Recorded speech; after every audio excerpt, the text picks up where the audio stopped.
Ladies and gentlemen, the following segment of the podcast is presented exclusively by Hillsdale College, now in its 175th year. Hillsdale is a truly independent institution where learning is prized and intellectual enthusiasm is valued. Thank you for listening, and my sincere appreciation to Hillsdale for their sponsorship. He's here. He's here. Now, broadcasting from the underground command post, deep in the bowels of a hidden bunker, somewhere under the brick and steel of a nondescript building, we've once again made contact with our leader, Mark Levin. Hello, America. Mark Levin here. Our number, 877-381-3811, 877-381-3811. You know, the media are taking a beating from you, the American people. Washington's taking a beating from you, the American people. You see, the media and our politicians in Washington take you and me for granted. They really think we're foolish. We have these phony moderate Democrats who lied in order to get elected in these Trump districts, who are now dramatically, after great thought, concluding that they will vote for impeachment. They must, for the good of the country. They cannot sit by and allow our national security and our foreign policy to be the plaything of a radical president. And you're going to see the vast majority of these frauds vote for impeachment. That's what you're going to see. And there's even been positioning on this. The House of Representatives, last November,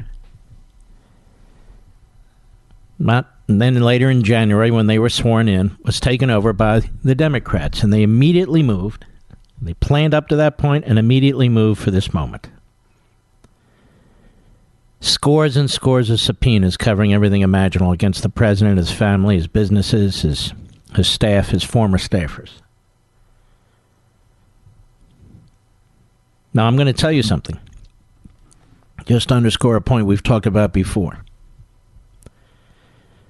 What the Democrats in the House have done with a fairly slim majority of 31 is forever destroyed the impeachment process, undermine the separation of powers process,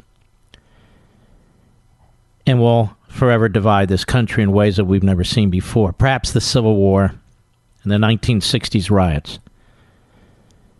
But they have routinized, made routine, what used to be considered a very grave act, the impeachment of a president. And this has been Pelosi's project despite her early admonitions against it. She's a radical leftist from San Francisco. That's all she knows. That's who she is. She's arrogant. She's hateful. She's power hungry. And we, the people, are going to have to watch this. Because this is going to go on. And this is why I said the very next Democrat president who's elected must be treated exactly the same way. It is the only way to stop it or to curtail it. It's the only way. They put out almost 700 pages today. Now, ladies and gentlemen, they ended their so-called impeachment inquiry in the House of Representatives late last week. They must have done a lot of writing over the weekend, Mr. Producer. This has been in the works a long time. And they have these generalized articles, abuse of power and obstruction of justice. And then they create these particularized, incoherent arguments about bribery and wire fraud, and as they try and build a case around their imagined violations. They accuse the president of obstruction when he seeks judicial review. Judicial review goes back to the beginning of this republic. They have subpoenaed individuals around the president that any president would assert executive privilege to protect. They're trying to protect the office of the presidency. And they have sought through secondhand testimony, policy disagreements with State Department bureaucrats, among others, and a phony whistleblower who was told, I am convinced, to file under the whistleblower statute so they could give him cover, and shift staff cover, as well as his lawyer, who supported a coup and the impeachment of the president in the first month of his presidency, which they've been permitted to do because of the media and others. It's a damn shame. I want to circle back to something, and then we'll plow ahead. I'm going to give you some history lessons that I think you'll think are fascinating under these circumstances that provide some context about how ridiculous it is to be impeaching a president over this phone call. But if it wasn't this, it would be something else. That's the point, ladies and gentlemen. That's the point. This FISA report, almost 500 pages, supports a position I have taken for 2.5, going on 3 years soon, based on media reports. Now, I know there are shows on Fox and shows elsewhere where they claim that they broke this. I can tell you, because millions and millions of you were here on the radio when I did it,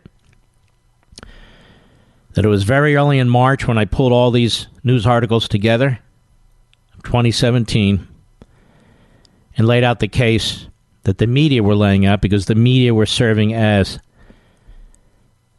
assistants to these felonious leakers out of the FBI. And I pulled them together. For which I was attacked by none other than, well, by many so-called journalists, including Brian Stelter, who said, you can't prove that there was a FISA application. Of course, I couldn't prove it. It was in the newspaper. But he ignored it, and then he attacked me and sought me to find independent support for it. Really remarkably stupid. To this day, he's never acknowledged it. He's a fraud. So, do I have time to begin this, Mr. Producer, or should we wait after the break? Let's get started. This is, what is the date? Do you recall? March 5th, 2017, that's Sunday, on Fox and Friends Sunday. And actually, it was on March 2nd on my radio show on that Thursday before where I pulled all this together. But here we go. Go ahead. The evidence is overwhelming. This is not about President Trump's tweeting. This is the Obama administration's spying. And the question isn't whether it's spied. We know they went to the FISA court twice. The question is, who did they spy on? The extent of the spying.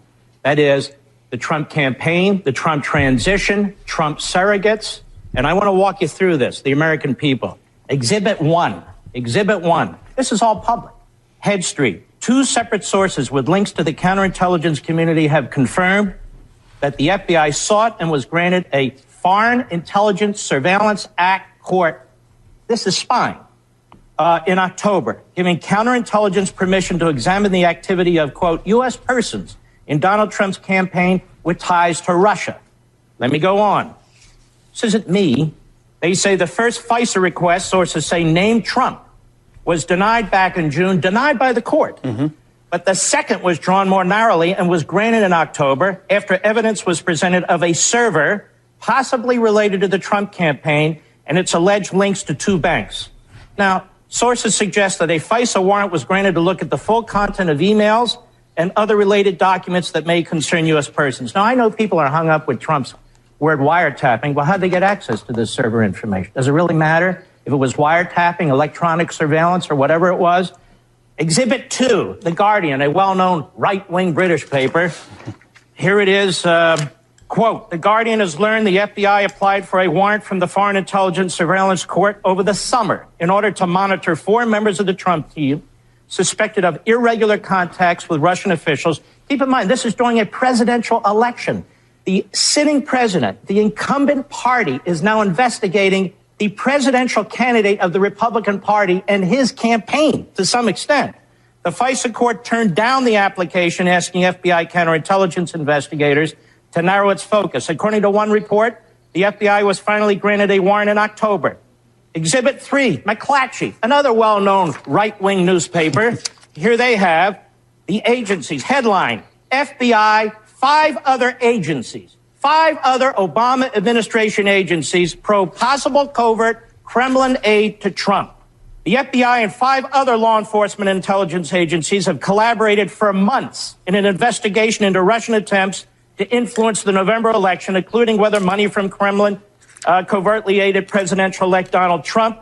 2 people familiar with the matter said the agencies involved in the inquiry are the FBI, the CIA, the NSA, the Justice Department, the Treasury Department's Financial Crimes Enforcement Network, and representatives of the Director of the National Intelligence. Are you telling me Barack Obama didn't know what was going on in 6 agencies? As you go on, how are you? Okay, keep going. I'm not done. I need to make the case because the media seems to be confused about their own reporting. New York Times, another well-known liberal outlet, intercepted Russian communications, part of inquiry into Trump associates, January 19. The FBI is leading the investigations, aided by the NSA, the CIA, Treasury Department's Financial Crimes Unit. The investigators have accelerated their efforts in recent weeks, but have found no conclusive evidence of wrongdoing. Listen to this. One official said intelligence reports based on some of the wiretap communications have been provided to the White House. This is the New York Times, another right-wing outlet. 4. Another right-wing outlet. Let's continue. New York Times again. NSA gets more latitude to share intercepted communications. In the final days of the Obama administration, the administration has expanded the power of the NSA to share globally intercepted personal communications with the government's 16 other intelligence agencies before applying privacy protections. Now, why would they do this on the way out the door? Well, March 1, Exhibit 6, Obama administration rushed to preserve intelligence of Russian election hacking. In the Obama administration's last days, listen to this, some White House officials scrambled to spread information about Russian efforts to undermine the presidential election and about possible contacts between associates of President-elect Trump and Russians across the government. I'm not done. Exhibit 7, New York Times. Flynn is said to have talked to Russians about sanctions Trump took office. Well, where'd they get this information? Well, Mark, you know, the FISA court, they're always monitoring the Russian ambassador. And so how do we know that? Maybe they are, maybe they're not. But there's an awful lot of other activity. Sure. Here we have Washington Post. One more. Washington Post, March 2nd. U.S. investigators have examined contacts Attorney General Sessions had with Russian officials during the time he was advising Donald Trump's campaign. The focus of the U.S. counterintelligence investigation has been on communication between Trump campaign officials and Russia. Listen to this. The inquiry involving Sessions is examining his contacts while serving as Trump's foreign policy advisor in the spring and summer of 2016. This has been going on for a year. Well, how confident are you that this investigation, which was on so-called Russian hacking, but now the White House says this morning will be broadened to looking into executive overreach, how confident are you they will find something there? I don't know, but they already found something. The issue isn't whether the Obama administration spied on the Trump campaign or transition or certain of its surrogates. The issue is the extent of it. They went into court a second time. They were so aggressive. They waited 4 or 5 months. They go back in October, weeks before the general election. They narrow their request. All of a sudden, we have leaks coming out on Flynn. Then we have a horrible meeting that took place between Sessions and so forth. And I'm telling you, as a former chief of staff to an attorney general of the United States in the Reagan administration, these are police state tactics. Now, what did Barack Obama know? He knew everything I just read to you apart from 1 or 2 articles. You know how I know? It's in the newspapers. It's right there. So Barack Obama not only knew this, but he gets a daily intelligence briefing. And let me tell you something about daily intelligence briefings. If your attorney general and your FBI is going to the FISA court to get a warrant to investigate aspects of an opposition party in the middle of a general election campaign, how much you want to bet the President of the United States knew that? I don't want to read bet his you on opinion. That. I'm live now. As you listen to this, it was about 7 minutes. And as you listen to us going through the FISA report the other day, I want you to think about this. Barack Obama and Joe Biden have never been held to account for any of this. Meanwhile, their party is impeaching Donald Trump, the victim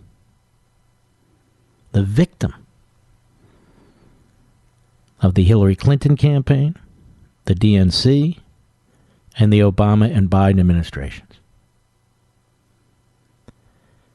The perpetrators are perpetrating the impeachment.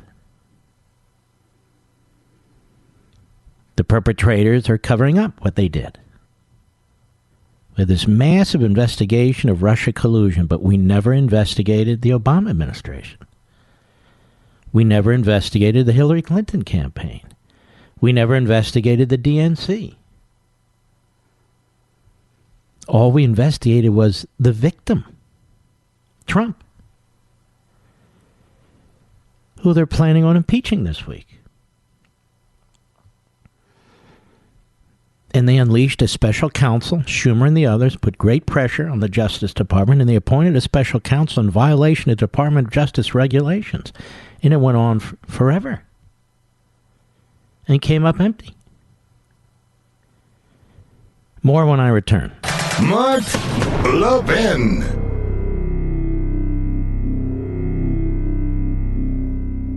You hear me talk about Hillsdale College a lot, about its rigorous classical liberal arts curriculum, about its exceptionally bright and patriotic students. 175 years ago, Hillsdale College was founded with a mission defined by 4 enduring purposes: learning, character, faith, and freedom. While many institutions have lost their way, Hillsdale College maintains an unwavering commitment to learning, character, faith, and freedom. I've also talked about the great Dr. Larry Arnn, the president of Hillsdale College. He's one of the finest Americans I've ever known. And he explains that these 4 purposes, learning, character, faith, and freedom, remain inseparable in the activity of education at Hillsdale College. He says, learning is difficult and takes more than talent. It takes hard work, which requires character. Freedom is essential for learning, but it is fragile and constantly under threat, so its principles must be studied by all for the sake of its defense. At Hillsdale, faith and learning are integrated toward God because He is the first authority. Folks, if you've ever wondered why I love Hillsdale College, now you know. Visit hillsdale.edu. That's hillsdale.edu for more information. Hillsdale College, pursuing truth and defending liberty since 1844. Remember, that's hillsdale.edu, hillsdale.edu.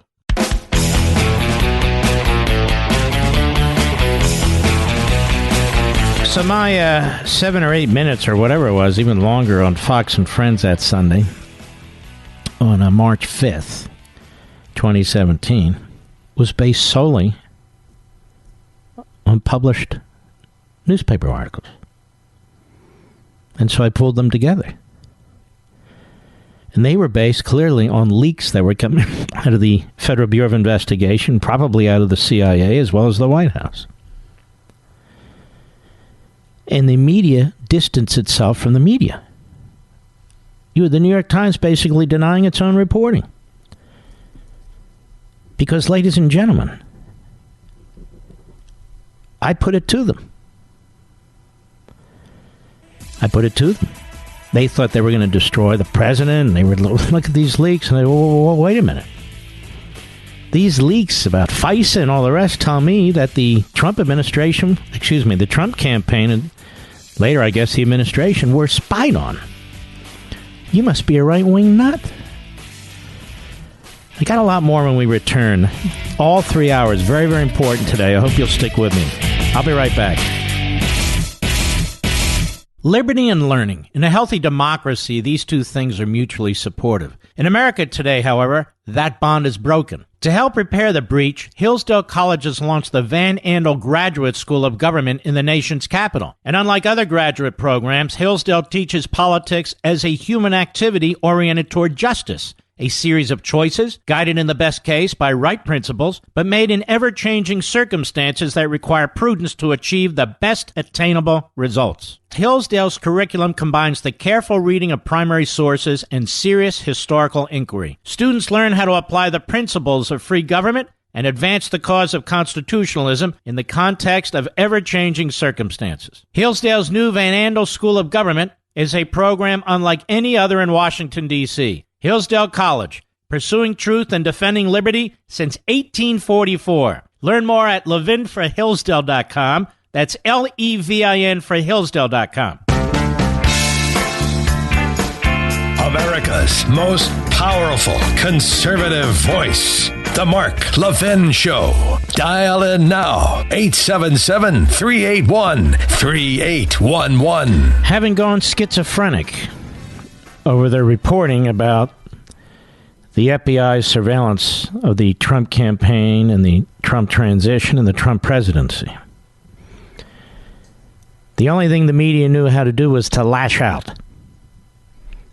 They never did square that circle. Was the reporting accurate? Mostly. Would they stand behind it? Not really. They had an agenda, as they do today. So how did the media react to my presentation of what the media had said? I merely took the time to pull together what they had written and said over the course of a half a year. This is what they did. Go ahead. White House officials say that the president's sources were various conservative outlets, most prominently perhaps radio host Mark Levin, who seemed to take three basic chunks of information and combine them into one conspiracy theory of what he calls a silent coup. And on the conservative Breitbart website, which Friday highlighted a conspiracy-loving radio talk show host, Mark Levin. Now, the story asserted that Obama has been trying to undermine Trump at every turn. As you can see from the headline, it was inspired by a Thursday night radio segment by conservative talk show host Mark Levin. Apparently, this idea came from right-wing radio host and unlicensed gynecologist Mark Levin, who ranted about these wiretaps on his radio show. That show was then written up by Breitbart as Mark Levin to Congress investigate Obama's silent coup versus Trump. What does the White House gain by the president by Steve Bannon most likely handing the president of the United States a Breitbart article and talking about what a rabid right-wing talk show host has been theorizing? Start with firebrand conservative radio host Mark Levin. Briefly, for people who don't know, who is he? He's got quite a following, and he's not just a conservative figure, but often espousing relatively radical positions about the need to reinvent the Constitution and the government and ways in which we think about society. The notion that Mark Levin is a news outlet, it's not the New York Times, it's not the Washington Post, it's not the Wall Street Journal, it's not the LA Times, it's not a major news network. It's Mark Levin, a guy who, I know what talk radio guys do, on left and right, mostly on right. They rile people up with outrageous charges, and nobody keeps count of them. Yes. But here's the President of the United States getting his information from these people. Evidence for suggesting President Obama has committed a crime seems pretty thin. The detailed speculation from a conspiracy-loving talk show host, Mark Levin. Okay, I think we can now officially declare that Trump has a worse media diet than the son of Sam Killer. And he got all his news from a talking dog who told him to murder. And it went on like that. So they never did come to grips. Even to this day, they haven't come to grips with their own reporting, because they were the recipient of felonious leaks from the FBI and other sources in the government. And those leaks would continue. But now this report underscores what we already knew, that the surveillance did take place. And if I was inaccurate in anything I said, it wasn't as a result of my reporting, it was a result of their reporting. I simply reviewed it very carefully. And then my sixth sense told me to keep digging, and I kept digging, and I kept going back further and further. And there was a pattern of leaks, mostly from the FBI, and it was obvious to me as a former chief of staff to an attorney general. The same Democrats that like to talk about impeachment, abuse of power, had no interest in pursuing it whatsoever. None. The Mueller investigation pursued none of it. Now we have this FISA report, where he can only pursue so much as the Inspector General. Confidential informants. It was even worse than I said. Multiple FISA applications and extensions for warrants. This is essentially what I said based on the articles, wasn't it, Mr. Producer? And yet they go on and on. Right wing. I don't even know what right wing means. If you support the Constitution, you're a right winger?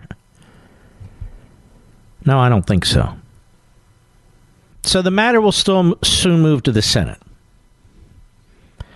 Now, what's already interesting in the media coverage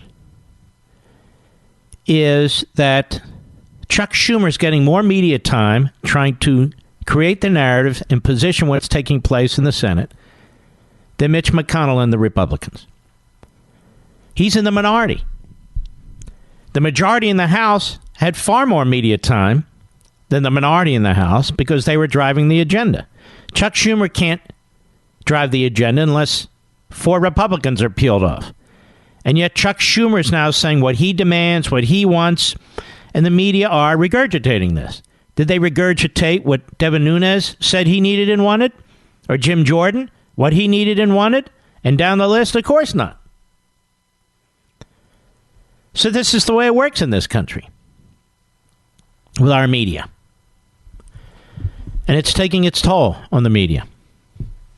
It's taking its toll. There's a new survey out by Pew. And it is summarized well, and I have the survey here as well, and we'll get into it a little later, but I want to get into the general aspects of it, the major findings.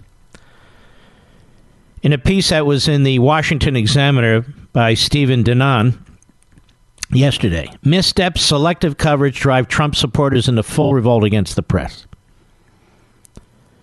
President Trump has broken the press in America. Let's stop right there. We've never seen anything like we've seen today with our monopoly media. But the press broke the press. President Trump did not break the press. The press broke the press. In an Unfreedom of the Press, I explained that the press was going to break the press. And we're on that in a moment. He goes on, Denon, or at least he has left it bruised and battered, according to an analysis by the Pew Research Center, which crunched reams of data collected from 50 surveys and found that while Democrats continue to have faith in the American media, Mr. Trump's followers are quite done with it all. The findings were released just days after the press received its latest black eye in the Inspector General's report, looking at the FBI's behavior during its investigation into Mr. Trump. The Inspector General thoroughly punctured journalists who insisted that the Christopher Steele dossier had little to do with the FBI's ability to obtain a secret warrant to spy on one of the candidate's advisors. Fueled by those sorts of media missteps, Mr. Trump's followers are in full revolt against the press. According to Pew, the stronger the support for the president, the harsher the attitude toward the Fourth Estate. And the more knowledge about politics, the deeper the divide.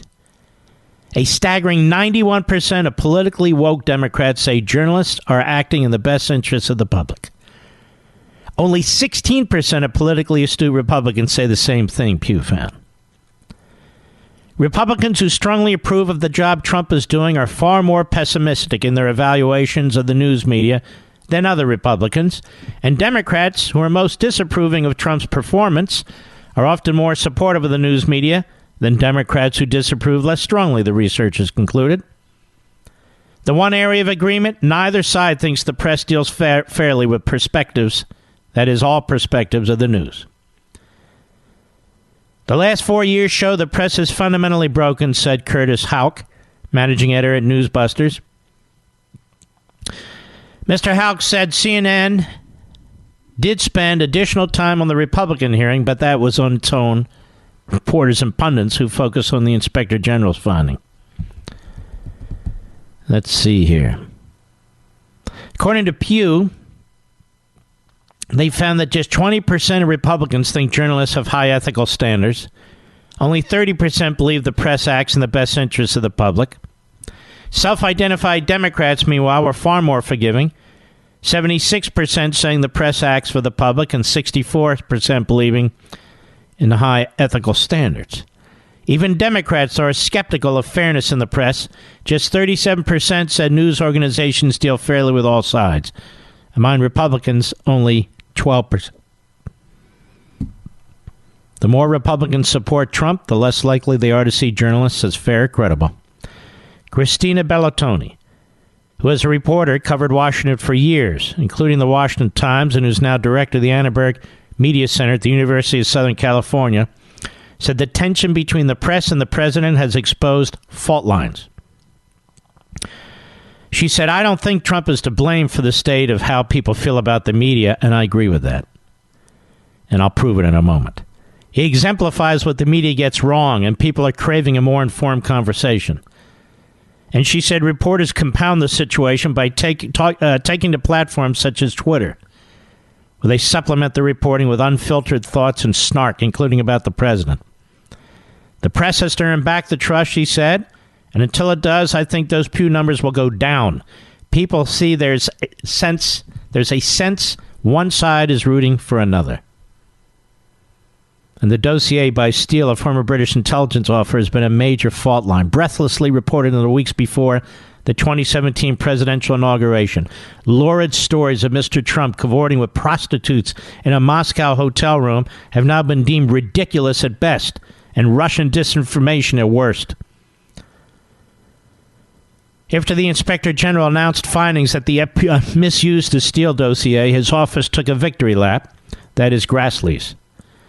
Other Twitter accounts joined the push for accountability. One account by the name Technofog blasted reporters from NBC, CNN, Reuters, Politico, and the Washington Post, where reporter Shane Harris insisted last year that, quote, the dossier was not used as the basis for a FISA warrant on Carter Page, unquote. But in fact, the Inspector General found the dossier was the critical tipping point that persuaded the FBI, which previously blocked a FISA application, to move ahead with one. Left-wing media watchdog, so-called Media Matters, meanwhile, used its website to blast Fox News for an on-air claim that suggests the Steele dossier was the basis for the entire FBI investigation into Mr. Trump. In fact, the Inspector General said that investigation was open before the dossier was in the Bureau's hands and was based on allegations against a different Trump staffer than the one for whom the FBI obtained the FISA warrant. Media Matters did not respond to a request for comment from the Times. This is crucially important now. The media have been caught. The media and the Democrat Party, Mr. Producer, serve as co-equal proctologists, one for the other. And I want to get into this in more detail. We'll be right back. Mark Levin.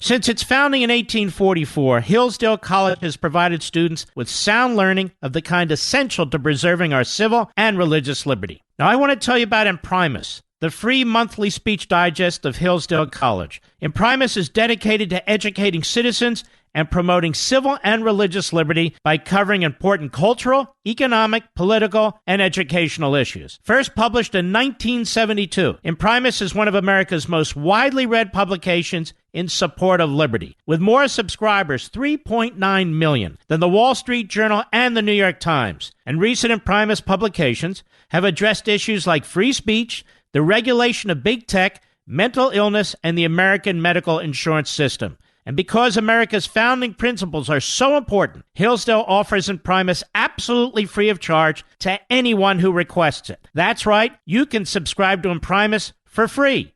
Here's what I want you to do. I want you to visit imprimis.hillsdale.edu for your free subscription. That's Imprimis, imprimis.hillsdale.edu. Welcome to Hillsdale.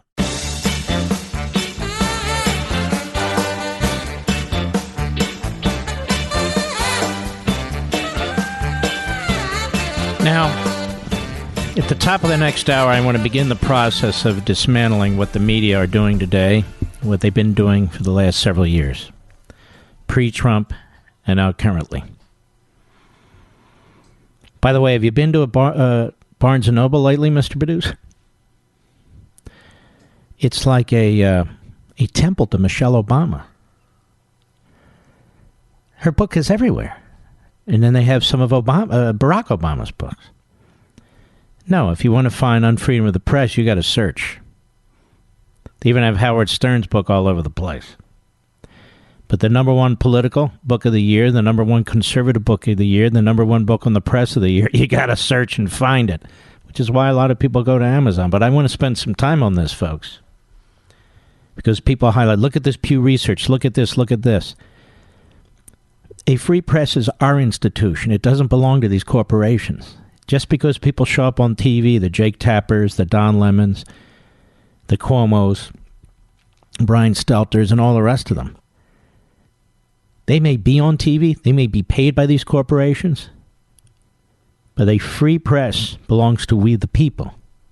I don't mean we own these companies, I mean that principle belongs to us, and we need to fight for it. We have no internal policing when it comes to the media. We have no serious professional standards anymore.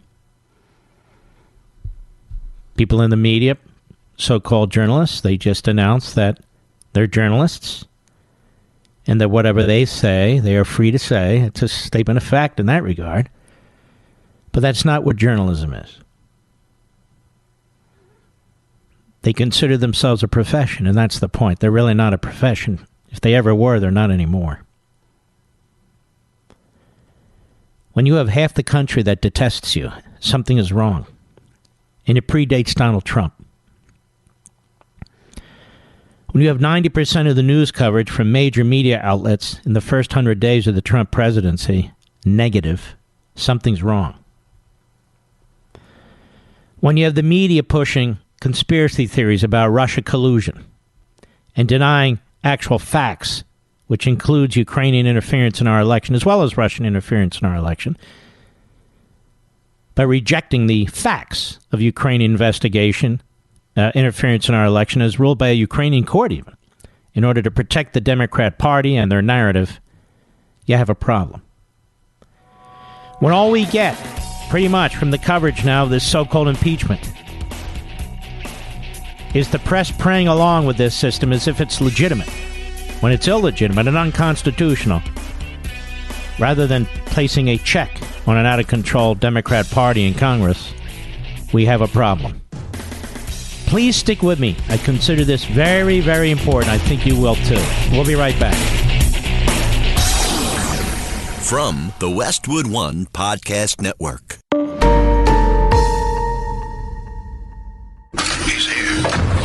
He's here. Now, broadcasting from the underground command post, deep in the bowels of a hidden bunker, somewhere under the brick and steel of a nondescript building, we've once again made contact with our leader, Mark Levin.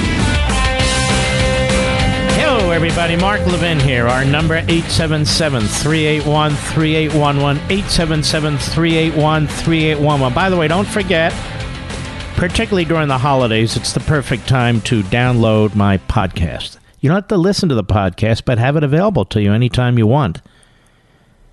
There's only 3 steps.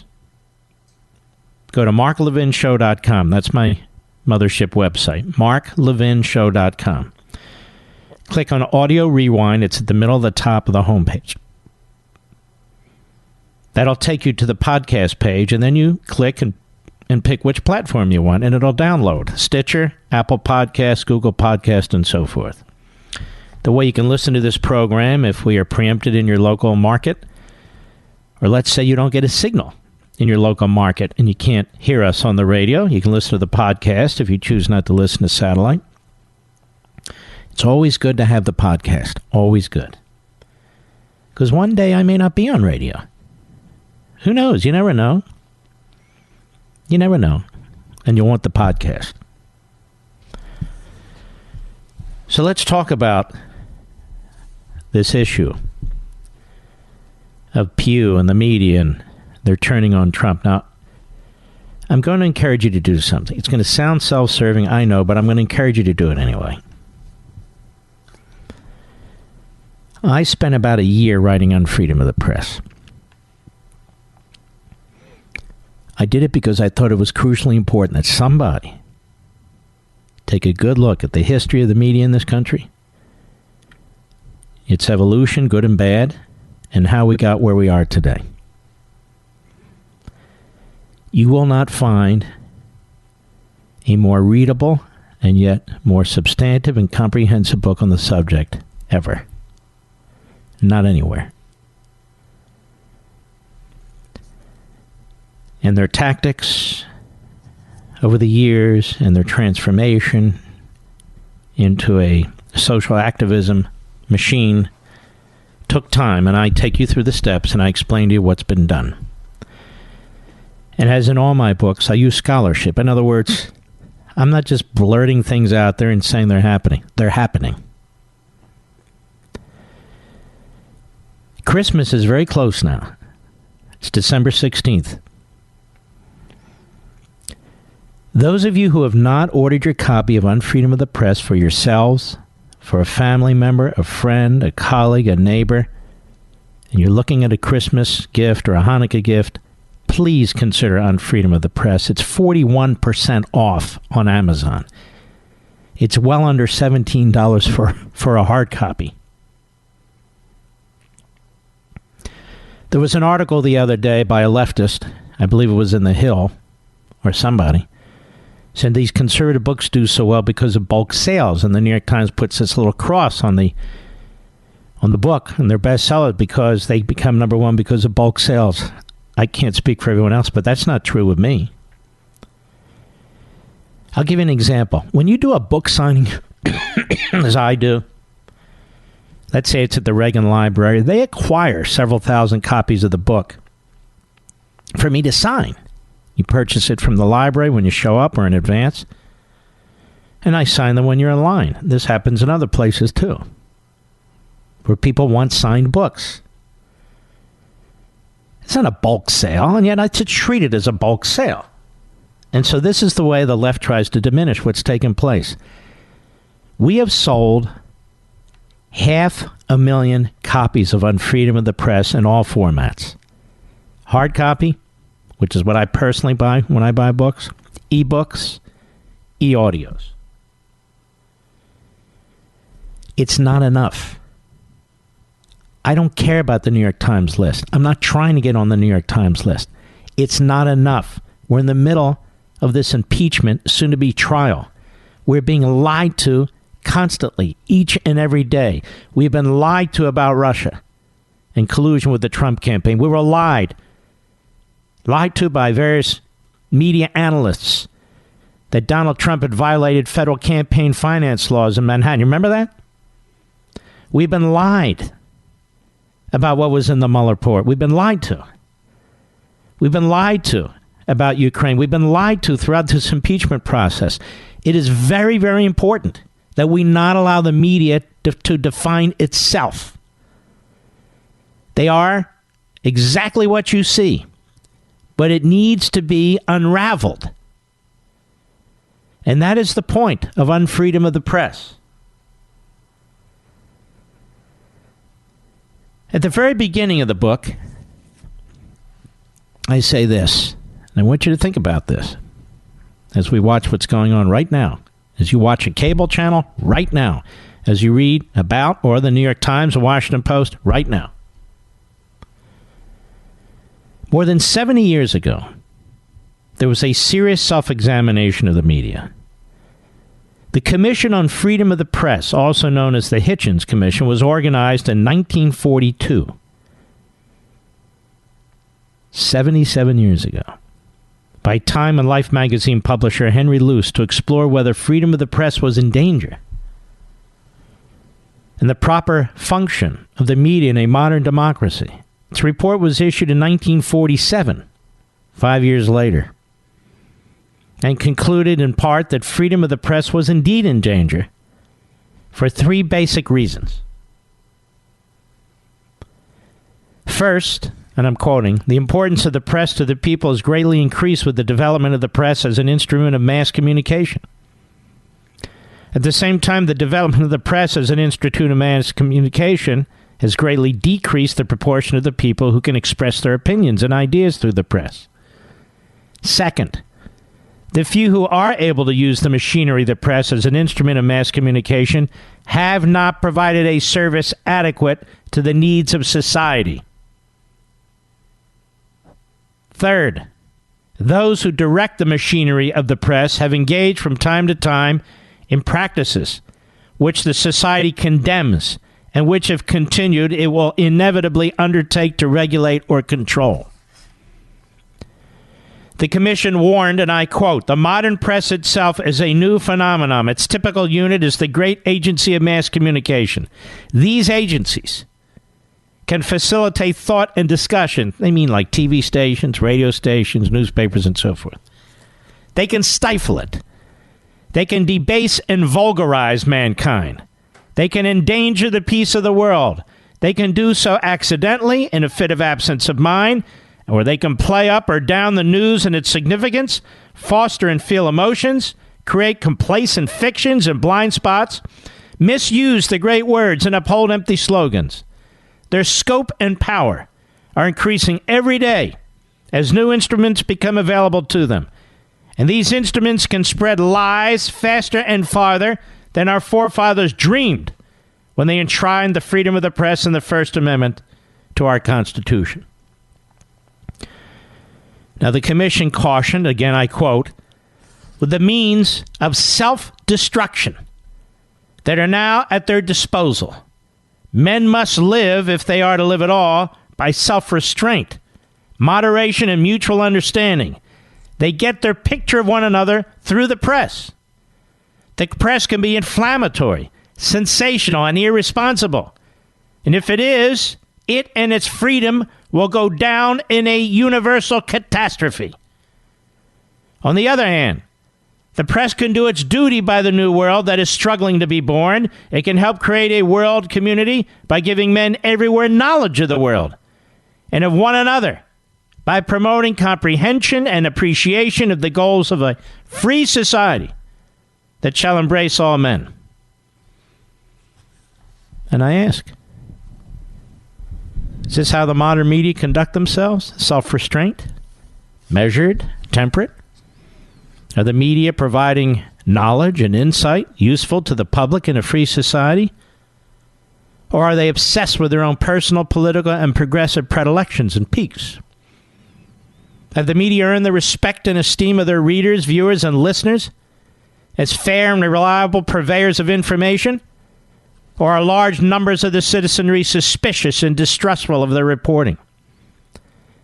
Are the media on a trajectory of self-destruction, unofficially identifying with one political party, the Democratic Party, over the other, the Republican Party? In point of fact, most newsrooms and journalists have done a very poor job of upholding the tenets of their profession and ultimately have done severe damage to press freedom.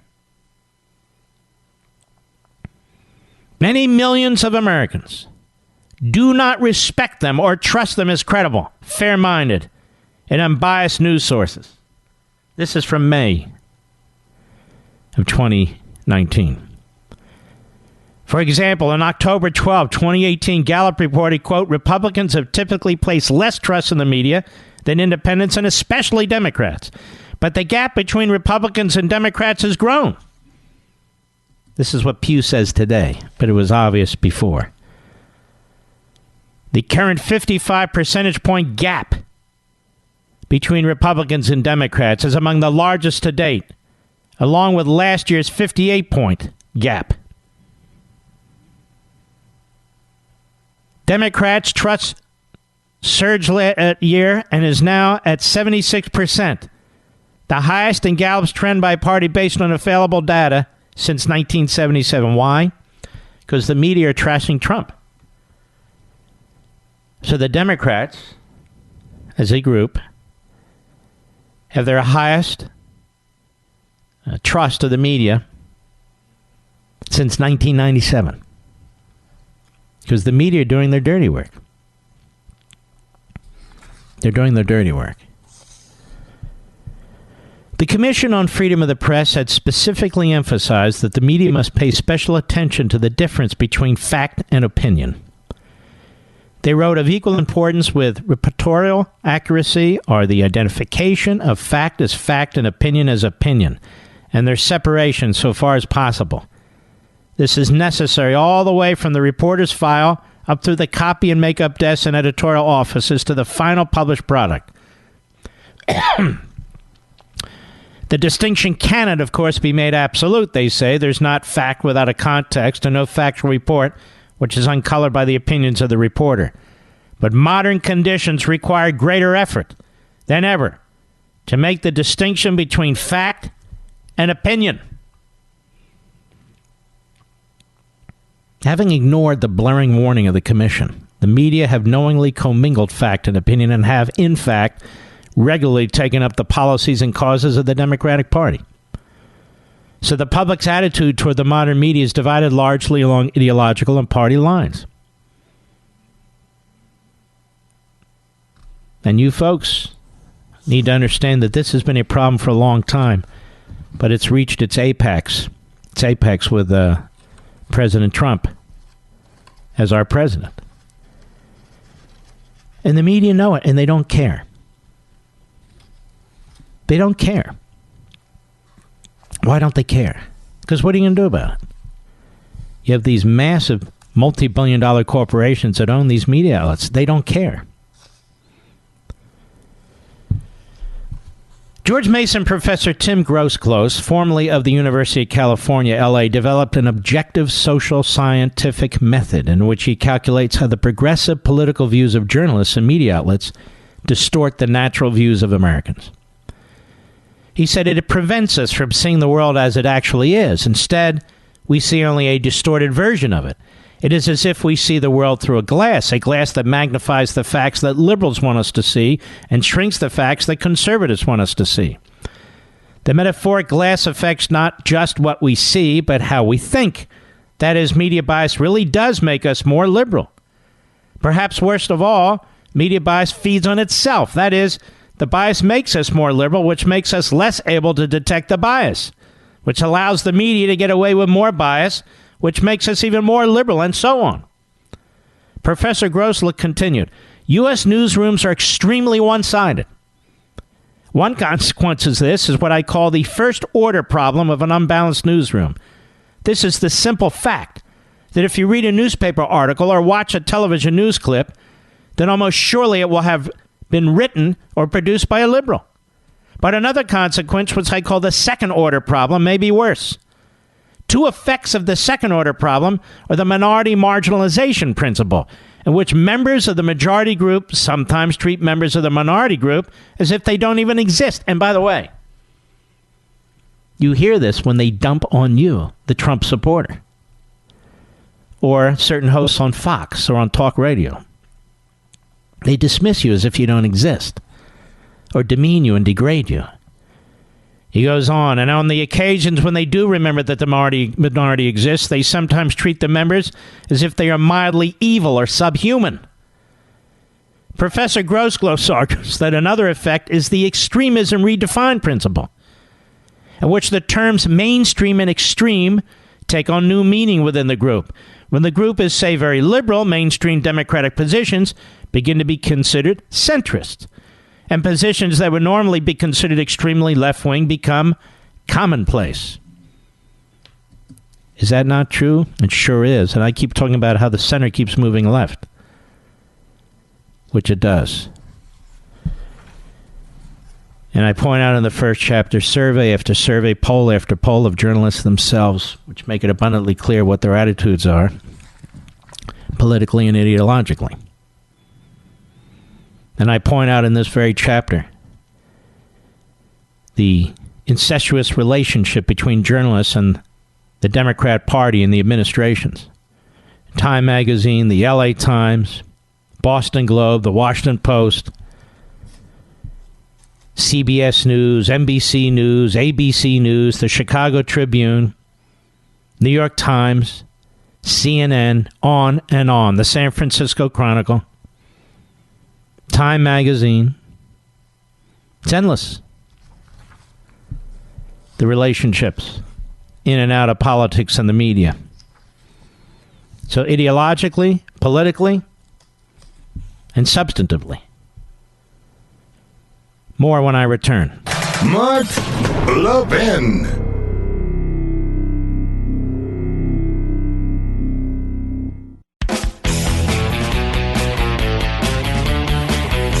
wants to know, what's the problem? But they do a pretty good job of reporting on it today. But we reported on it back in May. We looked at a nonpartisan Harvard Kennedy School Shorenstein Center on Media Politics and Public Policy survey regarding the press coverage of Donald Trump. And on May 18, 2017, 3 months after he became President of the United States, they issued a comprehensive analysis of the coverage for the first 100 days. And here's what they said. Trump's attacks on the press have been aimed at what he calls a mainstream media. 6 of the 7 U.S. outlets in our study, CBS, CNN, NBC, The New York Times, The Wall Street Journal, The Washington Post, are among those he's attacked by name. All 6 portrayed Trump's first 100 days in highly unfavorable terms. And the numbers are absolutely astounding. I'll get to this after the bottom of the hour. But I want to get into other aspects of this, too. From Unfreedom of the Press. There's a reason why this book, here it is, the holiday season. There's a reason why this book is so crucially important now, during impeachment, now, during the upcoming presidential election. Because we're not just facing the Democrats, we're facing their media. I'll be back.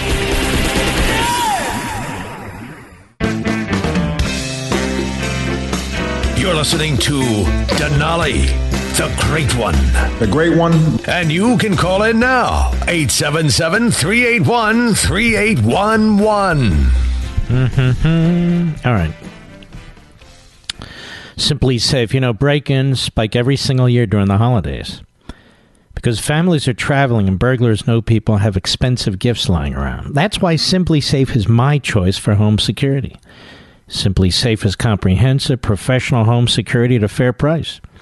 Right now is the best time of the year to get a Simply Safe security system. For the holidays, they're giving you, my listeners, a huge discount on your security system and a free security camera. Simply Safe protects every room, door, and window with 24/7 professional monitoring. And if there's a break-in, Simply Safe can give real-time video confirmation, so police respond up to 3.5 times faster.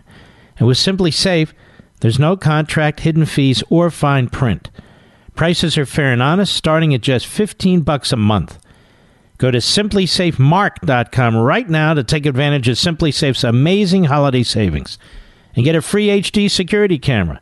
And this offer is for a limited time only, and it's ending very soon, so you need to hurry. That's simplysafemark.com to save big and get a free security camera. Simplysafemark.com. Well, these Democrats, and we'll get back to the media in a minute, these Democrats are quite confusing, aren't they? I studied a number of the presidencies, a number of the cabinet officers through our history, expecting this point of impeachment at some point, way back in March. And I have a whole section on this in Unfreedom of the Press, but I thought this example in particular would interest you and make a very fine point. Did you know that Alexander Hamilton, had colluded with the British when he was Secretary of the Treasury? You hear people go on and on and on. Nobody's ever colluded with another government. Well, of course, neither did Trump, but still, as the late historian and Pulitzer Prize winner Lance Banning explained, near the end of March 1793, news arrived that the revolutionary French Republic had declared war on Great Britain. So now we had France at war with Great Britain, the two great powers. President George Washington was determined to maintain the strictest neutrality. Locked in a struggle for survival, both France and Britain interfered with American neutral trade. And few Americans could be impartial about the war. The two political parties were involved in a struggle between liberty and order at home, and both saw a similar struggle in the conflict abroad. Republicans were certain that domestic conspirators desired a connection with Great Britain in order to advance their plot and to bring the United States into war against liberty in Europe. Similarly, Federalists suspected a connection between the Republicans and the French, which might involve America in the war and bring about a second and more violent revolution in the United States. French and British factions and political division assumed a ferocity seldom equaled. Washington found it impossible to maintain the national harmony he desired, and increasingly difficult to stay above the fray.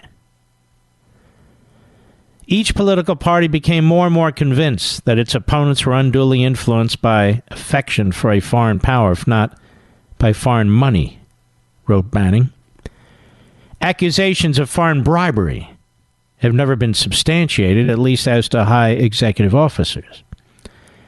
And although historians would later turn up evidence of questionable conduct on the part of Jefferson, and more especially Hamilton, none of this evidence was known in the 1790s.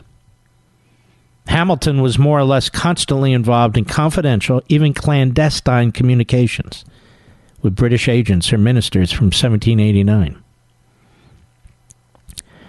Jefferson came to suspect that Hamilton was secretly sabotaging his negotiations with foreign powers, particularly Britain, and this contributed to the frustrations that led him to resign his post at the end of 1793 as Secretary of State. Well, imagine that. Now, most historians have found Hamilton's actions improper, perhaps even damaging to the country's foreign relations, but have acquitted him of culpable misconduct. Hamilton. The left, particularly the Tony left, has a new affection for Hamilton. Broadway's gone absolutely giddy over Hamilton.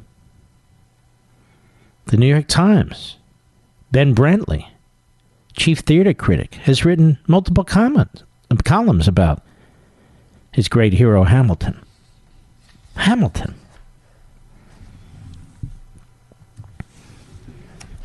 Would they be shocked to learn that Hamilton colluded with a foreign country? That Hamilton undermined his president's foreign policy? That Hamilton interfered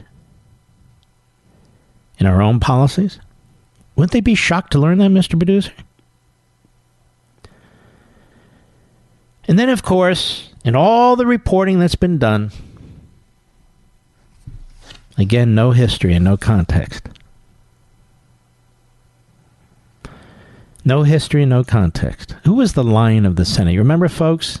Ted Kennedy? The late Senator Ted Kennedy was a one-time candidate for the Democratic Party nomination for president in 1980. and was contemplating another run in 1988. He sought the assistance of the Soviet Union in the midst of the Cold War to help defeat President Ronald Reagan's re-election effort. I wonder how many newsrooms know this and how many newsrooms are sitting on it. They all know it, and they're all sitting on it. Peter Robinson explained in Forbes, picking his way through the Soviets' archives that Boris Yeltsin had just thrown open. In 1991, Tim Sebastian, a reporter for the London Times, came across an arresting memorandum composed in 1983 by Viktor Chebrikov, the top man at the KGB. The memorandum was addressed to Yuri Andropov, the top man in the entire USSR. The subject line, Senator Edward Kennedy. In 1992, Sebastian published a story about the memorandum in the London Times. It's hard to miss it. There it was. Here in the United States, Sebastian's story received no attention. In his 2006 book, 13 years ago, The Crusader, Ronald Reagan and the Fall of Communism, our good friend, historian, and Professor Paul Kengor reprinted the memorandum in full. And Kengor relates that the media ignored the revelation. Grove City College Professor Kengor is a Cold War expert who's written extensively of Kennedy's collusion with the Soviets. For example, on April 12, 2018, writing in the American Spectator, not all that long ago, Ken Gore discusses, quote, a highly classified May 14, 1983 memo from the head of the KGB, Viktor Cheprikov, to his boss, the head of the USSR, Yuri Andropov, which was discovered in the former Soviet Union's archives, about which Ken Gore has written in earlier books. And he explains that, quote, the lead words atop the document stated in all caps, special importance. The next words, quote, Committee on State Security of the USSR. That's the KGB. Under that followed this stunning header, quote, regarding Senator Kennedy's request to the General Secretary of the Communist Party, Y.V. Andropov, unquote, Kennedy's request was delivered directly to Moscow by his law school roommate, John Tunney, a former Democratic senator from California. Digging further into the memo, Ken Gore observes that, quote, Kennedy was described by Cheprikov as very troubled by U.S.-Soviet relations, which Kennedy attributed not to the odious dictator spearheading the USSR, but to President Ronald Reagan. The problem was Reagan's belligerence, compounded by his alleged stubbornness. According to Kennedy, reported Cheprikov, the head of the KGB, and I quote, the current threat is due to the president's refusal to engage any modification to his policies. This was made worse, said the memo. It was the 1984 presidential campaign, was just around the corner, and Reagan was looking easily reelectable. So Kennedy provided advice to the Soviets on what he believed to be President Reagan's electoral weaknesses. Quote, the KGB memo speculated compliments of Kennedy's appraisal that the chink in Reagan's political armor was matters of war and peace. Thus, said the head of the KGB, Kennedy believes that, this is in the memo, Kennedy believes that given the state of current affairs and in the interest of peace, it would be prudent and timely to undertake the following steps to counter the militaristic politics of Reagan. Gee, is this anything like Trump ever did? Next, Kennedy offered potential action items to the Kremlin. Ken Gore writes, in the memo, Cheprikov then delineated for Andropov a series of specific steps proposed by Kennedy to help the Soviets influence Americans in the election. This included Kennedy arranging for Kremlin officials to meet with certain American media. Which media? The memo went so far as to directly name Walter Cronkite and Barbara Waters. Kennedy offered to help bring Soviet political and military officials to New York and Washington and to connect them with his friends in the press. And further, the memo included an offer from Kennedy himself to personally fly to the Kremlin to meet with Andropov, unquote. Now, the memo makes explicit Kennedy's ultimate interest. Quote, Tunney remarked that the senator wants to run for president in 1988. Kennedy does not discount that during the 1984 campaign, the Democratic Party may officially turn to him to lead the fight against the Republicans and elect their candidate president. Now, this would seem to be the collusion of all collusions, right? The president had a phone call with the president of Ukraine, which was perfectly fine, perfectly innocent, trying to advance American foreign policy. What's this? The line of the Senate.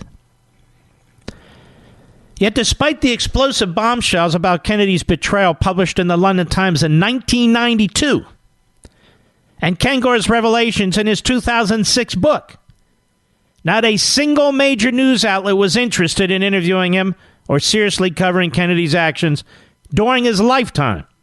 He would pass away in 2009, well after these revelations were made public. Ken Gore observed that the press response was the exact opposite of today's maniacal digging on Donald Trump. Sources like CNN, which have now launched into 24/7 breaking news mode on Trump and the Russians, didn't do a single news story on Kennedy and the Russians. Ken Gore said, I can tell you unequivocally that I was never contacted once by CNN, MSNBC, the New York Times, the Washington Post, and on and on. And my 2006 book, he said, was published by HarperCollins, one of the top publishing houses. There were also no congressional inquiries or hearings, no ethics investigations, no Logan Act-related probe of the sort that was unleashed as a pretext against Michael Flynn.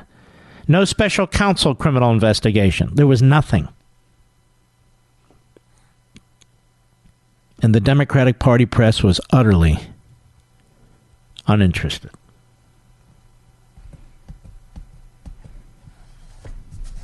This is why you hate the press. This is why you have every reason to hate the press, because the press have destroyed themselves. This is not a free press. Maybe the museum, before it shuttered and locked its doors and went broke, should have considered having somebody like me speak to them about how the press is conducting itself, undermining our republic, bastardizing the First Amendment. Maybe that's the speech they needed to hear. I'll be right back. Mark Levin.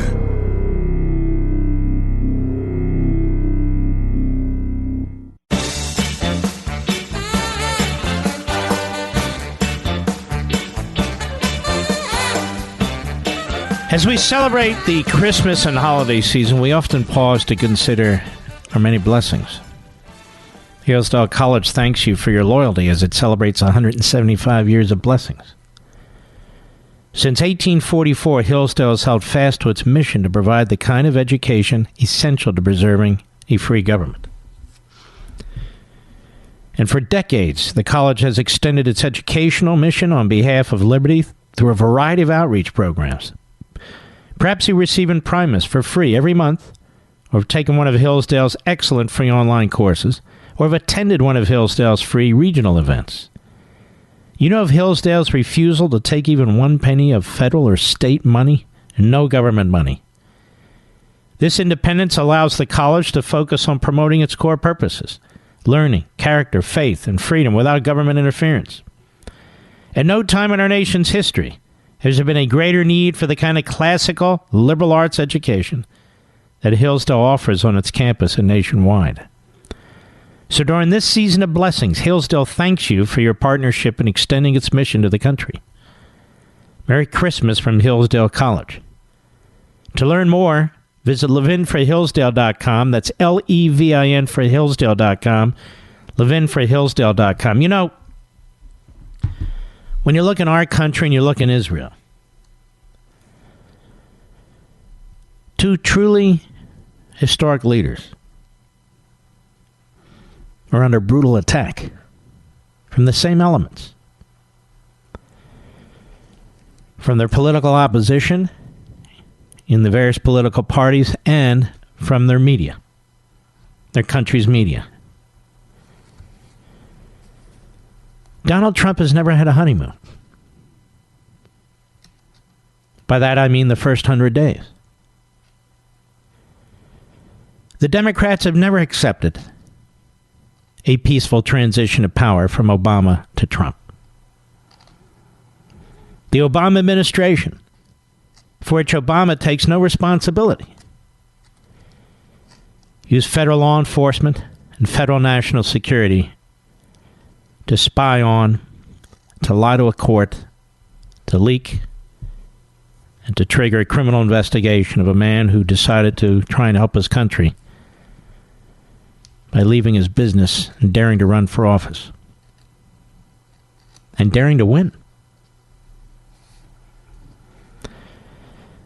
In Israel, you have a long-time serving prime minister, the longest-serving prime minister in that country's, or that government's history. Enormous progress, both overseas and domestically. But the same forces in that country, the hard left, whether in the bureaucracy, and the police and the prosecutors are part of the bureaucracy there, or whether in the media, want his scalp. In fact, they want him in prison. The left is diabolical. The left does not accept electoral results. The left will burn their constitutions and burn their systems down in order to gain power and hold it. That's what you are viewing. That's what you're viewing. I'll be right back. From the Westwood One Podcast Network.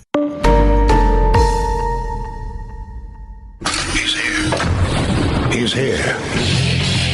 Now, broadcasting from the underground command post, deep in the bowels of a hidden bunker, somewhere under the brick and steel of a nondescript building, we've once again made contact with our leader, Mark Levin. Hello, everybody. Mark Levin here. Our number, 877-381-3811, 877-381-3811. I think we can all now agree that James Comey shouldn't have been anywhere near the FBI or the U.S. Attorney's Office or the Department of Justice. He is a very sick, delusional man. Very dangerous man. Takes no responsibility whatsoever for what he did or what took place under him. A very sick man who, for a very, very long time, was in very powerful positions. But that's not what I wanted to talk to you about. A neighbor of mine came up to me this evening, about an hour before the show. It said something that I thought was quite profound. Many of you might say, well, I already thought that, but I had not. He said to me, I'm convinced one of the reasons they're impeaching the president is the Supreme Court. I said, really? What do you mean by that? Well, the president has less than 11 months to go. Ruth Bader Ginsburg appears to be very ill. He's not wishing anything terrible. He's just saying what he sees. And there's no question she is and has been. And should she have to leave the bench, by hook or by crook, they want to be able to say, not only will we not allow this president to replace her, or for that matter, any Supreme Court justice in the remaining whatever number of months of his presidency, but we will never allow an impeached president to appoint anybody else to the Supreme Court.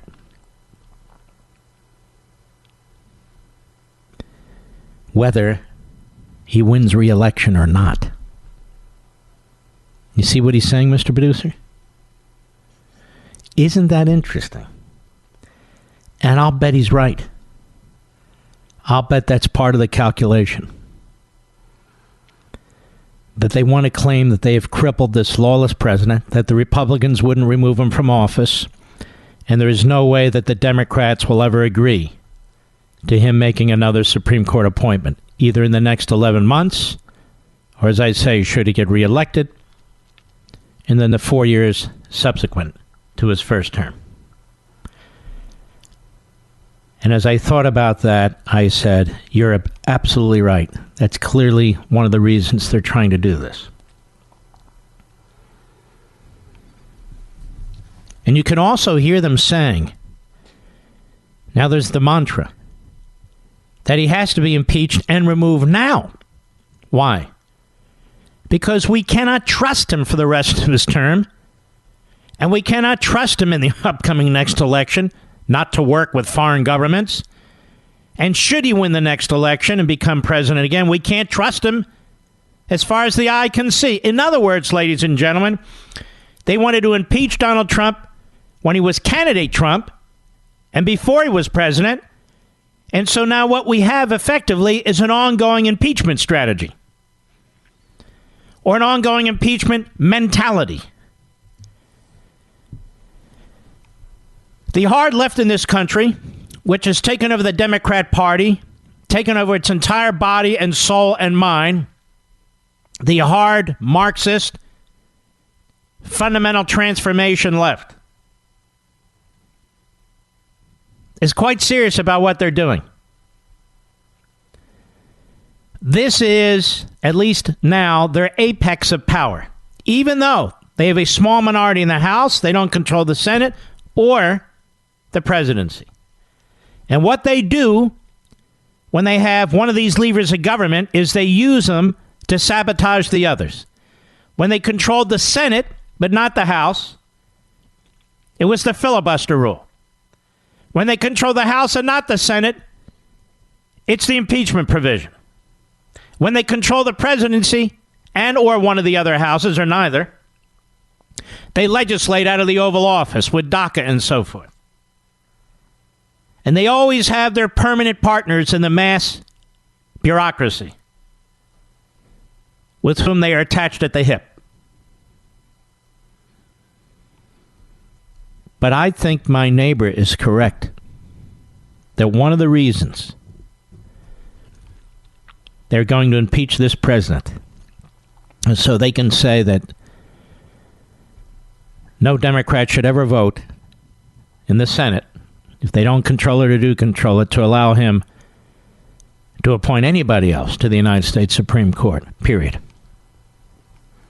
Now, you hear the backbenchers burp this out tomorrow, but you know where you heard it. I heard it from my neighbor right across the street. But I think that's correct. When you look at this House of Representatives, or just look at Congress, the framers never contemplated individuals would run for Congress for more than a few terms in the House. And, of course, they didn't run in the Senate. They were appointed by the state legislatures for the most part. They would never have imagined a Nancy Pelosi or an Adam Schiff or a Nadler as permanent a politician can be in these one-party districts. They would have thought that is absolutely unhealthy. It never entered their minds to have term limits. And the other reason was the federal government wasn't where the action was. The state governments, that's where the action was. They never believed the federal government would become as powerful as it did.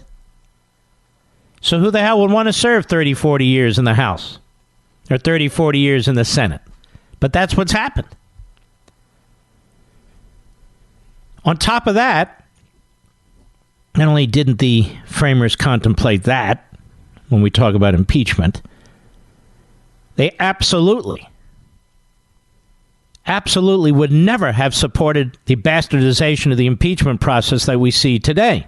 We know that from Madison's notes. We know that from the Federalist Papers. Never. And so when you look at these career politicians bastardizing the impeachment process, both of those factors have gone into what's taking place today. The framers never supported a permanent government in that sense. They would never have believed in this massive bureaucracy. It's one thing to have administrators. It's another thing to have a fourth branch of government that isn't even accounted for in the Constitution.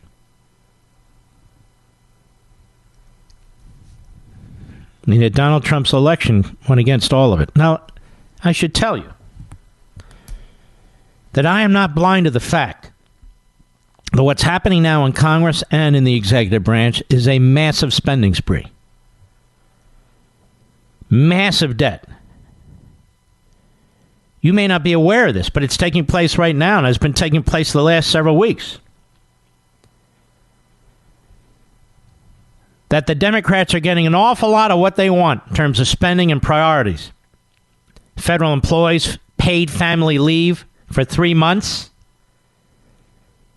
That was snuck in either the new trade bill or the spending bill. So nobody in either party or any branch of government is paying any attention to the profligate spending that's going on. That's another reason the Democrats and the media are pursuing this endless impeachment process, which has been going on now for years. For years as a general matter, and literally for a handful of months as a specific matter on Ukraine. That's to take our eye off the ball when it comes to the growing size of the debt and the central government. And to make it more and more difficult for a president to push his priorities. By the way, as an aside, I read a ton, but study a ton too. There's a lot of talk about a new conservatism. Everybody tries a new conservative. Marco Rubio's trying. My man Tucker's trying. Everybody wants to redefine conservatism. You can't redefine conservatism. You can redefine the marketing of conservatism, PR. You can redefine tactics or strategies related to advancing the cause of conservatism. But you can't redefine conservatism any more than you can redefine the Declaration of Independence. What do you mean you're going to redefine conservatism? The principles that underlay conservatism, are the principles of our founding. They can't be remade or redefined, again, outside of the marketing context. They are truisms. Truisms. That's why we're conservatives. We have unalienable rights granted to us by God. We believe in natural rights and natural law, as our founders did. We believe that the voluntary market system, it was Marx who called it capitalism first, but the voluntary market system involving your own private property and your own voluntary trade, and whether you want to sell or acquire whatever it is inextricably linked to individual liberty. And I could go on and on and on. Marco Rubio can't redefine that. My man Tucker can't redefine that. And by the way, these are not criticisms. This is engaging in a discussion. Again, they can remarket it. I haven't heard from Rubio. Have you, Mr. Producer? It's an amazing thing. You never hear from him anymore, except here and there he puts out a piece on conservatism after Trump. The reason why massive spending is destructive, it's because it empowers politicians, it empowers bureaucrats, it empowers government. Talk about draining the swamp. That feeds the swamp. You're draining resources and knowledge and jobs out of the market. And what's the market? The civil society. You're redistributing, not just power, but wealth and control from the individual and entrepreneurs to bureaucrats and government and politicians. It'll never cease to amaze me how many people in this country despise politics and politicians, but support their acquisition of bigger and bigger chunks of our free society to lord over us. It's really incongruent, irrational. I'll be right back. Mark Levin.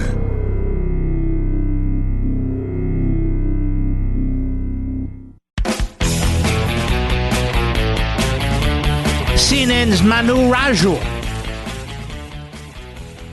rhymes with, I don't know, Manu Raju at a news conference today involving Chuck Schumer. Now, this could be interesting. Cut 6, go. Of those 4 witnesses that you've called, some of the Republicans have suggested that it's not the Senate's job to get these witnesses. That was supposed to be done by the House Democrats. And the House Democrats decided not to go to court to get these witnesses. Should the Democrats in the House have pursued these witnesses? All right, I want you to stop a second. This is the 1 in 1,000 times, just 1 in 1,000, where Raju, that is Manu Raju, has conducted himself as a journalist, Mr. Producer. Usually he is a predictable left-wing propagandist, but he actually asked a very serious, penetrating question of Schumer. He says, look, You want 4 witnesses. And some of the Republicans have suggested it's not the Senate's job to get these witnesses now. That was supposed to be done by the House. And the House Democrats decided not to go to court and get these witnesses. Should the Democrats in the House have pursued these witnesses? Or what does Schumer say? Go. Look, I'm not going to second-guess the House. There is virtually no argument, no good argument, if you're interested in the facts, in not having these witnesses come forward. Yes, there is, and I'll give you one. This entire process is illegitimate. This entire process is unconstitutional as a result of what the House of Representatives did. And I'm giving you the Levin view, and the Levin view has been the same from day one on this. There should not be a long trial. They should not be calling witnesses. They should try to dismiss this matter as soon as it gets to the Senate. But if McConnell is insistent on bringing the matter up as a trial because he says that the Constitution compels it, even though you can't find any language that supports that position, then kill it as fast as you can. Why, ladies and gentlemen? We must not give credence to what the House of Representatives has done. They have lied. They have deceived. They have schemed in order to bring down the President of the United States. And you don't have a full trial with witnesses because you want to get at this witness or that witness or another witness. You shut them down. And you make a mark in the history books for all time that the reason the Republicans shut down the Democrats in the House is because they conducted themselves in a way that was eviscerating the Constitution, and that the Senate will not give its imprimatur to what Schiff, Nadler, and Pelosi did. Period. And if Schumer's confused about it, who cares? He always walks around like he's confused. By the way, what is with his posture, Mr. Producer? He's like humped over, staring at his feet. He's a mess, this guy, with the cornrows on his head. And anyway, go ahead. And remember, the standard at a trial is different than the standard when a prosecutor, in this case the House Impeachment Authority, puts together a case. No. Where does this come from? Where he's calling the impeachment wing the prosecutor? If they're the prosecutor, what happened to the rights of the defense counsel? No. Go ahead. Trial is a place for witnesses. Not necessarily. A court can dismiss a matter. Let's pretend. Let's play along. The prosecution brings its case. The prosecution slams all notions of due process. They try and fix a case and fix a trial, and it comes before the judge, and it comes before the jury. They can dismiss it. They don't have to entertain it. You have to call witnesses in support of an unconstitutional effort by the House of Representatives.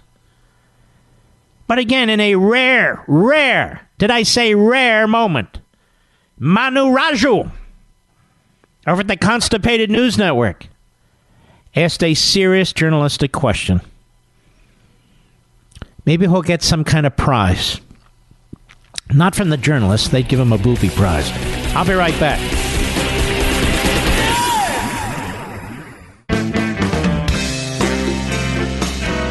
Mark Levin, the thunder on the right.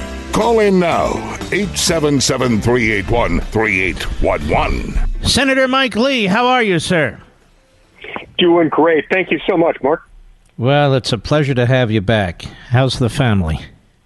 Oh, the family's doing really well, but they do especially well when they listen to your radio show. I encourage everyone to do every day. Thank you. Thank me. And your beautiful wife. Give her my best, and my wife does as well. Now, Senator Lee. Will do. We've seen an awful lot of abuse of power with this FISA statute, and I've taken the position, if this damn thing can't be effectively reformed, then kill it. Am I wrong? You are not wrong. Like most things dealing with excessive government, this is an area where we ought to resolve the conflict by getting rid of it if we can't otherwise solve the problem. Here, the FBI has shown an inability and an unwillingness to handle this stuff responsibly. And if they can't handle it, we can't figure out another way, we ought to just end the program. This is an abuse. Last week we had this hearing with Horowitz. What we saw was a huge win for the American people. and a huge loss for the deep state because the IG report was simply devastating for the federal government's FISA program, and it should be. I don't understand this Comey, this Jim Comey. I mean, I thought Chris Wallace had a very penetrating interview with him and exposed him in many ways. You have a record like this as the head of the FBI, these things going on, the fixing of evidence, the processing of false documents and applications for FISA warrants, lying and deceiving, and you have individuals that you're trying to turn in the Trump campaign, like you're investigating them, and of course there was nothing wrong with it. I mean, I don't think we've ever seen anything like this in American history, and this guy blows it off. Yeah, he blew it off. He not only blew it off, but he said everything was handled correctly, and he was dead wrong. I mean, look, Mark, just look at the objective facts in this report. When you look at the facts in the report, supporters of the spying that occurred on the Trump campaign have to admit, first, either that these FBI agents purposely used the power of the federal government to wage a political war against a presidential candidate they despised, or alternatively, these agents were so incompetent that they allowed some two-bit foreign political operative to weaponize the FISA program into a spying operation on a rival political campaign. I'm not sure which is worse, but what I do know is that neither conclusion is acceptable. And Jim Comey was high as a kite. I don't mean that literally. I mean figuratively. He was nuts in suggesting that everything in the FBI was just fine. When I first saw that comment, I thought, surely he can't mean that. I'm glad that he finally retracted it, sort of.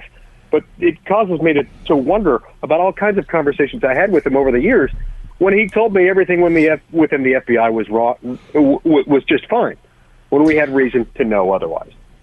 You know, Senator Lee, I'll tell you why I'm skeptical if this can even be fixed. You're a lawyer. You're a practice lawyer. I litigated for a period of time. If I had conducted myself this way in front of a federal judge, and they would later learn that I was fixing evidence, that I was lying to the court in order to get a warrant, I don't care, counterintelligence or just a straightforward warrant, I'd lose my license. You know what's interesting? These federal judges at these FISA courts, they're federal judges. They're already federal judges. Not one of them, as far as we know, has called for an evidentiary hearing or a contempt hearing. They've done nothing to protect their courts. It's shocking. Right. And I can't speak to why they haven't done that. Maybe they feel that their judicial role prohibits them from doing that. Whatever the case, what I do know is that I've sworn an oath independently to protect the Constitution. As a U.S. Senator, it's my job to make sure that these laws aren't subject to abuse. I know, in fact, that they are subject to abuse. I've been calling them out on this for 9 years. A number of my colleagues for years have told me I'm crazy to be worried about this because, as they put it, we've got professionals there. Don't worry about them. Just trust them. We have safeguards in place. Well, the findings in this IG report finally proved my point. And so it's time for us, as you say, to either reform FISA or perhaps just get rid of the whole thing, because our government has shown that it's not run by angels, and it's not capable of operating in the way that it should.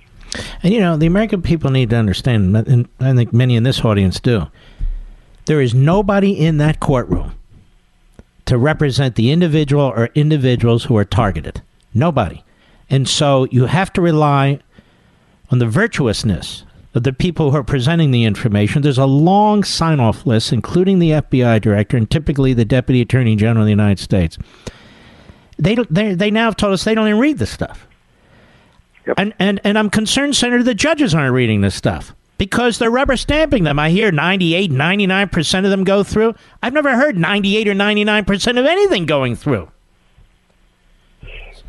It's one of the reasons why we need strict standards in this area. It's a little bit akin to, say, securing a grand jury indictment. Now, I was a federal prosecutor. I've gone into grand juries to seek indictments, and, you know, it's probably a comparable return rate. You probably get at least 98, 99% of grand juries sought, grand jury indictments sought, probably get returned. But that increases rather than diminishes the obligation on the part of the government attorneys to make sure that they adhere to whatever standards are in place, especially with something like a FISA application, where in nearly all circumstances, these will never be known. They're not going to result in criminal charges that later have to be proven or disproven before a jury. In most instances, these will never be known to the public. And that's why we've got to have real standards. We don't have those in the law today, and that's got to change. And at least the grand jury is populated by citizens, as defective as that system may be. This is the government and the government and the government. Right. The FISA courts. And none of these guys are apparently all that concerned, or if concerned, not sufficiently able to weed out fake evidence or evidence that's based on something else that's fake. And that's why they can't be trusted with this anymore. This is why we can't have nice things. You know, Senator Lee, it's almost by accident. Well, by the hard work of a very small handful of individuals that we figured out or found out about some of this information. It's not because of the great work of NBC or CBS or ABC or the Washington Post or the New York Times. And in so many ways, they were complicit. They were receiving leaks from the FBI. There were FISA leaks in the media. And so we cannot rely on them to get to the bottom of this either. That's why I'm almost there where I say just kill the damn thing. That's just Mark's opinion. No, and you're absolutely right, Mark. And this is one of the reasons why, it's been about 10 years since I first read your book, Liberty and Tyranny. It's one of the things that convinced me to run for the United States Senate. I was reading your book, and everything you said resonated with me, including your explanation of the fact that when we give government too much power, government expands necessarily at the expense of individual liberty. It's why we have to be suspicious of government power. And nowhere do we have more reason to be more suspicious than in areas like the Foreign Intelligence Surveillance Act. It gives the government the power to spy on you as a U.S. citizen. That's wrong, and we've got to change it. Let me ask you this, Senator Mike Lee. As best as you can tell, I know you don't do the head counts in the Senate. And you don't have to give me names. I'm not trying to create any issues here. Does it pretty much seem the Republicans, at least right now, are relatively united when this thing comes to trial? Yes. The only thing I would change about that sentence is that I would take out the word relatively. I don't think. Now, in the absence of, and I've got to be careful that I'm not speaking for colleagues. It's not my job to speak for them. It is nonetheless my impression, based on what I've seen, that if the same evidence that's been brought out up to this point were brought before the Senate, I can't imagine that there would be a single Republican senator voting to remove the president. Why? Well, because he hasn't done anything impeachable. He hasn't done anything against the law. He hasn't even done anything wrong. President Trump succeeded where Barack Obama tried and failed for years to convince the Ukrainians to investigate Burisma. And for that, the Democrats claim that he should be removed. It's nonsense, and I think Republican senators know it. And when you have to put out almost 700 pages to try and make your case, Senator Lee, that tells me you're just trying to flood the media markets, flood the American people. Nobody's going to read 700 pages, or very few people, even though they'll comment on them like they have, because you're just throwing everything and the kitchen sink at the President of the United States and dressing it up. And so the purpose here is really just to overwhelm your opponents. Look at this. Look at this. Must be serious. We have the Manhattan phone book here.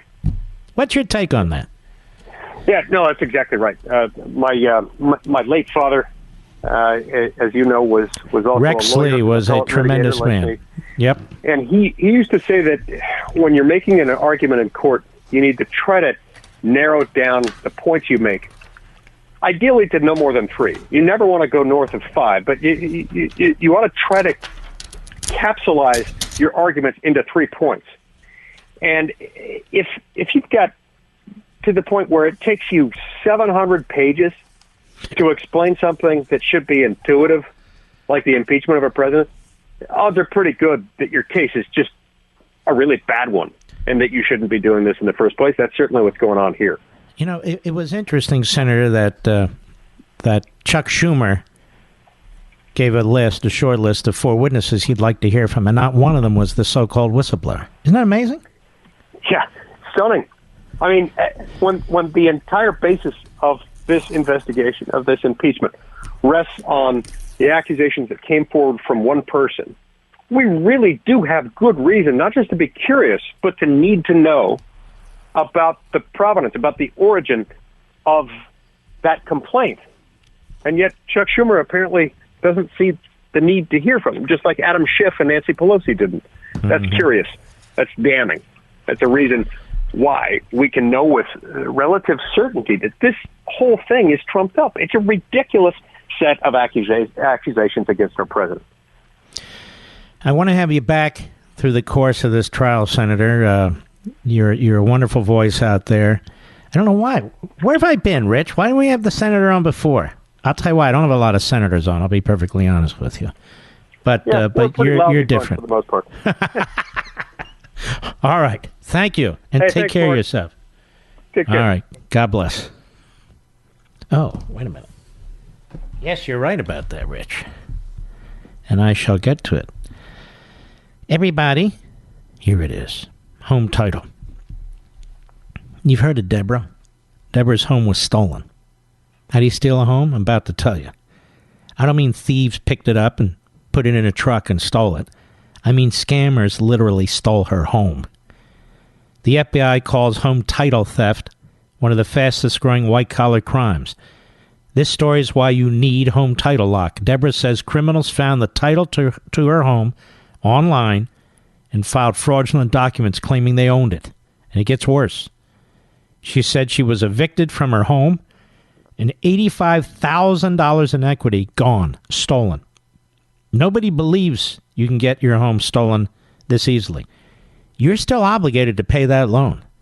So you lose your home and you pay the loan and the crooks make off with your money. Friends, this is why you need to get Home Title Lock, because no insurance or bank protects your home from title theft. Go to HomeTitleLock.com, HomeTitleLock.com, and register your address, first things first, to see if you're already a victim and don't know it. Then sign up to help protect the legal title to your home so you don't end up like Deborah. And to get you started, I got you 60 risk-free days of protection. 60 risk-free days of protection.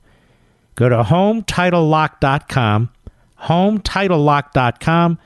That's HomeTitleLock.com. I'll be right back. Mark Levin.